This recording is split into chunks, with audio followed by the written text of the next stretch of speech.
Para entender la realidad política en la que estamos en los Estados Unidos, hay que entender qué hace el trumpismo, por qué hace lo que hace y por qué aparentemente detrás de toda esta locura de Trump hay un plan, hay una estrategia y hay una táctica que Trump ha explotado con mucha facilidad, que es que Trump logra dentro de su propia secta, dentro de este grupo de seguidores que le creen A por la mañana y B por la noche, él logra crear la realidad para ellos. O sea, la realidad no es lo que ven sus ojos, como mismo el Trump una vez lo dijo, no crean lo que ven sus ojos, literalmente lo dijo así. Entonces, él habla, se comunica y funciona con este grupo que lo sigue, que es la secta de Trump, creando él su propia realidad.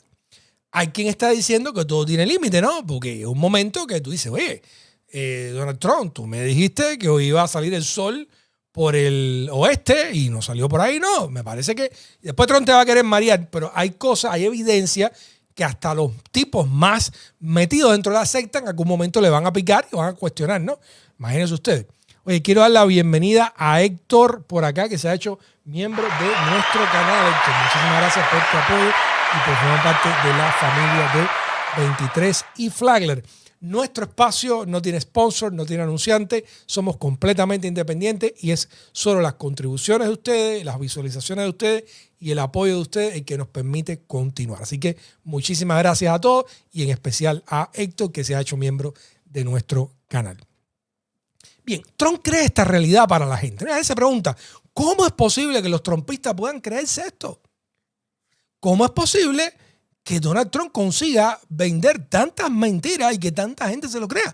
¿Y cómo es posible que haya latinos, hispanos, cubanos, venezolanos que se crean esto cuando lo que está haciendo Trump es declarándolo enemigos del pueblo de los Estados Unidos cuando dijo el 27 de noviembre que los 53 millones de migrantes de los Estados Unidos eran los causantes de los problemas de esta sociedad? O sea, ¿cómo usted puede seguir un tipo que lo está convirtiendo usted en el enemigo público? Que lo está ofendiendo, insultando, que está diciendo que viene de cárceles, de cárteles, de instituciones mentales, que está diciendo que usted es una persona despreciable. Claramente ese es el marco en el que él lo está poniendo. ¿Y cómo pueden tantos latinos, hispanos, todavía seguir esa línea? O sea, es que realmente es para que te reviente el cerebro, ¿no? Pero hay algo que hace Trump, como él mueve toda esta propaganda, que hay que entenderlo para darse cuenta de por qué es tan efectivo y también para entender, quizás usted es un trumpista que vino a escucharme y necesita escuchar este tipo de cosas, guárdelo ahí y cuando vea a Trump hacerlo, usted se pregunta, bueno, yo creo que esto fue lo que dijo Gena, ¿eh? A mí me parece que es parecido a lo que dijo Gena. Les voy a mostrar, vamos a poner un ejemplo. Trump sale a dar ahora toda esta serie de mítines y cosas para hablar sobre la asequibilidad, affordability, que parece ser la línea de mensaje con que los demócratas han estado ganando, ¿no? Oye, hay que hacer que la vida tú te la puedas cubrir aquí en los Estados Unidos. Porque si el 60% de los estadounidenses vive de cheque en cheque y no puede darse el lujo ni de perder un cheque porque es una catástrofe, porque se va homeless, obviamente esto es un problema serio, muy serio en los Estados Unidos y afecta a la gente. Entonces, Donald Trump, que no ha hecho nada durante estos 12 meses prácticamente que lleva ya para resolver ese problema cuando prometió que era lo que iba a hacer, pues en esta serie de mítines, miren lo que le da a Donald Trump por hacer y voy a utilizar el reporte del New York Times.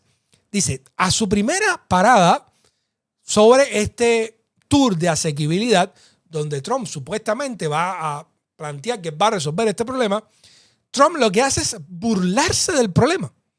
Lo que se suponía que iba a ser un tour para conectar con los estadounidenses que están pasando trabajo con los precios altos y los salarios que se detienen, fue en su lugar uno de los grandes éxitos de las cosas que decía en su campaña.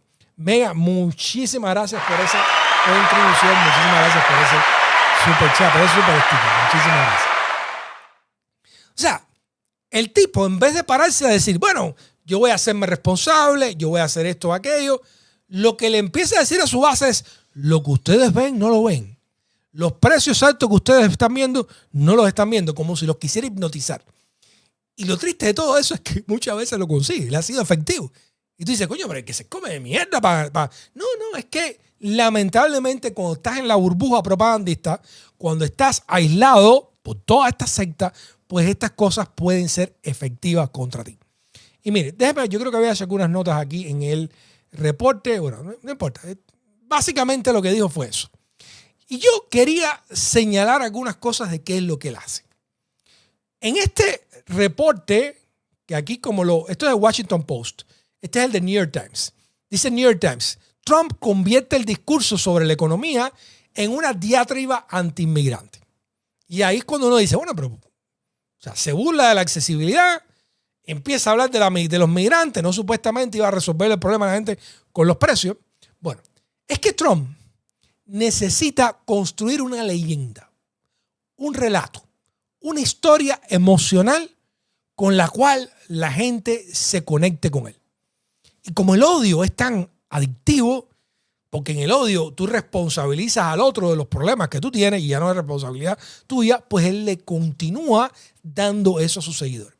Y sus seguidores terminan completamente seducidos por un relato emocional, propagandístico, que satisface sus propios prejuicios, que premia las preconcepciones que ya tenía y que le hace sentir mejor, sobre todo nosotros los migrantes, y por lo tanto, pues yo creo que le da una buena dosis de dopamina o de placer a su público, que deja dormir entonces el lóbulo frontal del cerebro y se olvida que la política es de resultados.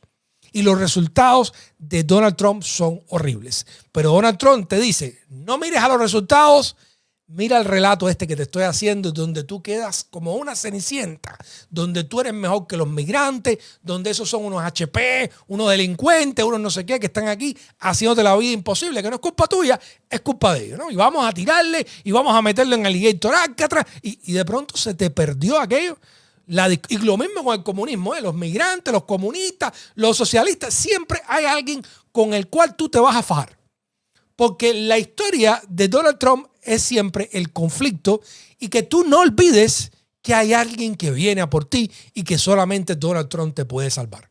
Por lo tanto, toda esta historia de la asequibilidad, de los precios, ¿qué te molesta a ti pagar un poco más por las cosas si yo te estoy salvando de los comunistas? Si yo te estoy salvando de los inmigrantes, si yo te estoy salvando de los que no son blancos, si yo te estoy salvando de que no desaparezca esta comunidad jerárquica donde los hombres blancos nacidos aquí pueden hacer lo que les dé la gana y campear por sus anchas y decirle los horrores que le dé la gana a las mujeres o a los migrantes o a cualquiera que no sea blanco como ellos. Este es el mundo que Trump les pinta y entran ahí, lamentablemente. Trump necesita gobernar desde el conflicto permanente. Por eso siempre se está peleando con todo el mundo. Porque tú tienes que sentir, no que estás en un país que necesita ser gobernado. Trump quiere que tú te sientas en una guerra que tiene que ser echada. Porque cuando tú te sientes en una guerra que tiene que ser echada, sea contra el socialismo o el comunismo o los inmigrantes o los chinos o la madre de los tomates, entonces tú vas a justificar todos los defectos que tiene Donald Trump. Porque no hay nada más gratificante que sentirte en una guerra moral, en una guerra santa, en una guerra ideológica, en una guerra cultural y tú eres el lado del bien, el lado que está en lo correcto y por lo tanto lo que importa es ganar esa guerra y más nada. Y esa es la narrativa de la secta de Donald Trump. Cuando QAnon, ¿quiénes eran los malos? Bueno, pues toda esta gente élite, traficadores de niños y no sé qué, que al final el que parece que estaba enyerbado hasta el cuello era el propio Trump. Increíble. Vamos a ver ahora todo este espectáculo de los archivos de Epstein. Pero esto le ha sido extremadamente efectivo a Donald Trump. Así es como él crea el mito, así es como él crea la leyenda. Y por eso cuando usted ve que en todos estos mítines, en lugar de hablar de políticas o resultados, él siempre va a la guerra que está echando. El Estado profundo contra mí, los migrantes contra nosotros, los chinos contra nuestra fábrica. Siempre hay una guerra en la que él está metido. Siempre hay una guerra en la que él solamente puede triunfar y te puede salvar a ti y tú tienes que sentir que estás en el lado correcto de esa guerra. Así no se puede gobernar. Eso es lo que hacen los dictadores. Recuerden la novela 1984 de George Orwell, que describe una sociedad totalitaria, probablemente una de las novelas más famosas y conocidas de este género político dictatorial, y siempre había una guerra. Estaba un continente contra otro, porque tú no puedes funcionar como un dictador sin que no hayan enemigos a los que tú puedas igualar a tus críticos o tus adversarios. Es más importante el estado constante de guerra y conflicto que cualquier otra cosa. Por eso Donald Trump y los trumpistas radicales que están al lado de ellos no tienen absolutamente ningún interés en la democracia. Les interesa el poder. Tienen un programa de poder, tienen un plan para ejercer cada vez más el poder, pero no les interesa la coexistencia, la deliberación, el razonamiento que necesita un proyecto democrático. Donald Trump y los trumpistas, y usted si es trumpista, quizás se ha comido todo este millo y está seducido por este relato emocional, épico del trumpismo, pues usted lo están conduciendo por un camino que nunca ha llevado a la democracia y que es incompatible con la democracia. Y por eso es que se explica que Donald Trump haga este tipo de payasada de decir que va a hablar sobre la asequibilidad y termine recordándonos que hay una guerra contra los migrantes. Y es increíble que haya migrantes que piensen que ellos tienen que formar parte de la guerra contra los migrantes porque están yendo contra sí mismos. O sea, es probablemente uno de los actos más grandes de comemierdería que haya. Y porque además la guerra contra los migrantes, si fuera incluso con políticas migratorias, pudiera decir, bueno, pero es claramente y descaradamente una política racial. No tiene que ver con las entradas o salidas. Tiene que ver que van a eliminar o a migrar inversamente, que es el término que están utilizando, a todo el que no sea blanco, a todo el que no les guste. Roberto, muchísimas gracias por ese super chat. Muchísimas gracias, la verdad que ayuda cantidad y nos permite continuar nuestro trabajo. Quería traerles este punto, ¿no? y describirles este punto porque a veces se nos pierde qué es lo que hace Trump, o sea, cuál es su magia, cuál es su herramienta, cuál es su secreto, cuál es su sazón interna. Bueno, esa es la sazón interna, no es nada nuevo, lo está explotando, ha sido utilizado por los dictadores de toda la vida y es importante entender de que es incompatible con la democracia. A esa gente no les interesa el proyecto democrático estadounidense y menos todavía le interesa la diversidad que necesitamos para prosperar nosotros como comunidad migrante en los Estados Unidos. Bueno, voy a hacer una brevísima pausa y enseguida regreso con ustedes. Like a los amigos que se han incorporado. Si les gusta el trabajo que hacemos, suscríbase. Enseguida regreso.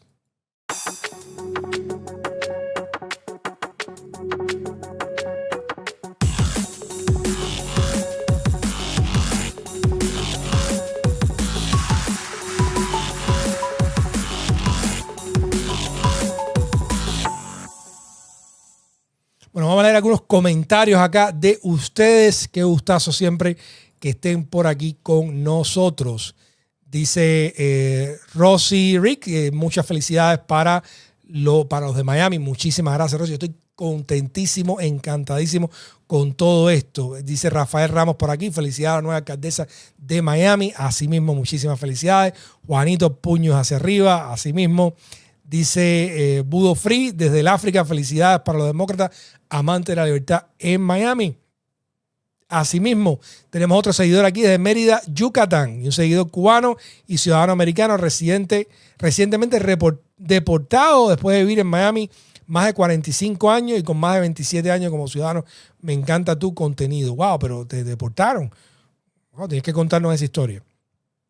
Dice, vamos a ver, dice Lorenzo González, Trump odia a los pobres. Tú sabes que ese es un tema que yo quiero desarrollar, porque hay que entender que todo el trumpismo como tal y toda esta Corte Suprema MAGA son parte de una facción muy radical dentro del Partido Republicano que llevan alrededor de 30 o 40 años tratando de desarmar la democracia en los Estados Unidos porque no quieren que la gente no pudiente, que los pobres voten o tengan algo que decir.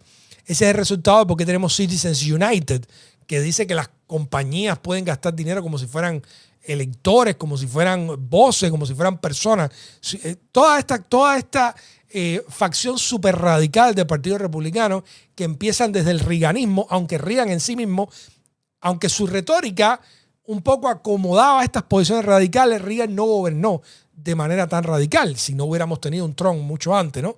Pero es importante entender de que ese grupo, Peter Thiel, yo sé que hablan de los Tecnobros, pero hay un grupo que desde hace décadas está trabajando y operando porque no quieren democracia en los Estados Unidos. Piensan que eso no vale la pena, que no se le puede dejar que la gente decida, y por eso la guerra contra los pobres. Porque tú dices, bueno, ¿por qué Trump va a decir que el problema, y todo este grupo de republicanos, que el problema son los que reciben asistencia social, los que reciben seguidos de alimentos? ¿Por qué esa guerra? ¿Por qué ese ensañamiento con los niños que no darles comida, quitarle los fondos para los almuerzos en la escuela? ¿Por qué ese ensañamiento con los pobres? Porque como buenos antidemocráticos, ellos entienden de que mientras en peores circunstancias tú mantengas a esa gente, pues más difícil le es involucrarse cívicamente. Y por lo tanto hay toda una guerra contra las poblaciones más vulnerables de los Estados Unidos, cuyo objetivo es, por una facción radical que hoy tiene el control del gobierno federal, hay que decirlo, y por eso estamos viendo las locuras que estamos viendo, y por eso vamos a profundizar probablemente en próximos programas de dónde viene esto, pues ellos tienen una guerra directa contra las poblaciones más vulnerables y no quieren simplemente que tengan acceso a voto. Por eso está el SAFE Act de Trump, que ahora quiere controlar todavía más quién puede votar y quién no. Por eso están haciendo la guerra contra la democracia. No quieren que los ciudadanos comunes, las poblaciones trabajadoras de los Estados Unidos decidan nada. Quieren decidirlo ellos y ellos decir lo que es mejor para todo el mundo, que por supuesto es lo que es mejor para ellos. Y ese pensamiento oligárquico, que es un grupo de gente que toma las decisiones por otro, se ha convertido con Trump, ha ido tan al extremo con Trump que se ha convertido en una cleptocracia. Que como él le puso a Nick Fuente el otro día diciendo que se estaban tratando de robar de Washington todo lo que no estuviera clavado. Entonces ya ni siquiera es la ideología. Es que para usted pensar tan antidemocráticamente, usted tiene que ser un perro delincuente. Vamos a dejarlo así claro. Usted tiene que ser un delincuente, una mala gente, una mala persona y todo lo demás. Y entonces cuando usted le da poder o cuando usted consigue convencer a tanta gente que se cree ese cuento y les dan poder, se convierten en lo que son ahora, que están acabando con el país, forrándose dinero por todos lados y dándole patadas a todo el que puede y tratando de culpar entonces a los más vulnerables, a los pobres, a las comunidades afrodescendientes o a las comunidades migrantes, ¿no? Por ahí van las cosas. Pero bueno, ese es un tema que yo estoy convencido que vamos a seguir discutiendo y debatiendo más adelante en nuestro espacio.